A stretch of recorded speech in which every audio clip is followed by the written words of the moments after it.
Netaji Subhash open university থেকে BDB ছাত্রছাত্রীদের admit card ডাউনলোডের প্রক্রিয়া শুরু হয়েছে। কিভাবে ডাউনলোড করবেন এই ভিডিওর মাধ্যমে সম্পূর্ণ দেখিয়ে দেওয়া হবে। এবং এখনও পর্যন্ত টেলিগ্রাম চ্যানেলে যুক্ত না হয়ে থাকলে অবশ্যই যুক্ত হয়ে নিন। ভিডিওর ডিসক্রিপশানে টেলিগ্রাম চ্যানেলের লিঙ্ক দেওয়া রয়েছে, সেখানে ক্লিক করে অবশ্যই টেলিগ্রাম চ্যানেল গিয়ে জয়েন হয়ে নিন। টেলিগ্রাম চ্যানেলে আপনারা সমস্ত আপডেট সবার প্রথমে পাবেন। এছাড়াও নোট পিডিএফ দেওয়া হয়ে থাকে বিনামূল্যে। আপনারা দুটি পদ্ধতিতে অ্যাডমিট কার্ডটি ডাউনলোড করতে পারবেন। অফিসিয়াল ওয়েবসাইটে এসে ডাউনলোড করতে পারবেন, কিংবা নোটিশে দেওয়া লিঙ্কে ক্লিক করেও সেখান থেকেও কিন্তু আপনারা ডাউনলোড করতে পারবেন। অফিসিয়াল ওয়েবসাইটে আসার পর আপনারা এখানে দেখতে পাচ্ছেন বিডিপি গ্রামীণ এক্সামিনেশন ডিসেম্বর 2022 জুন 2023। তো এখানে আপনাদের ক্লিক করতে হবে। ক্লিক করার পর আপনারা এখানে দেখতে পাচ্ছেন ক্যান্ডিডেট বলে একটা অপশন রয়েছে।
এছাড়াও এখানে বলা হয়েছে পরীক্ষা শুরুর 30 মিনিট আগে পরীক্ষা কেন্দ্রে দরজা খুলে দেওয়া হবে।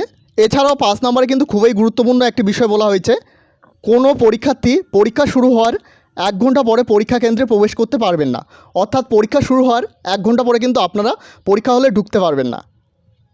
এছাড়াও পরীক্ষার্থী যদি পরীক্ষা কক্ষ ছাড়তে চান তাহলে 1 ঘন্টা পরে প্রশ্নপত্র ও উত্তরপত্র জমা দিতে পারবেন। অর্থাৎ 1 ঘন্টা পরে আপনারা জমা দিয়ে বেরোতে পারবেন।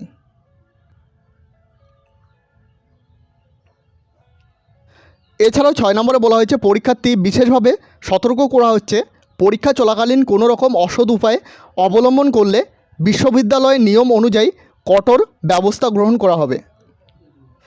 এছাড়াও 7 নম্বরে বলা হয়েছে পরীক্ষা কক্ষে মোবাইল ফোন বা কোনো বৈদ্যুতিক সরঞ্জাম অর্থাৎ বৈদ্যুতিক গ্যাজেট চালু বা বন্ধ সম্পূর্ণ নিষিদ্ধ,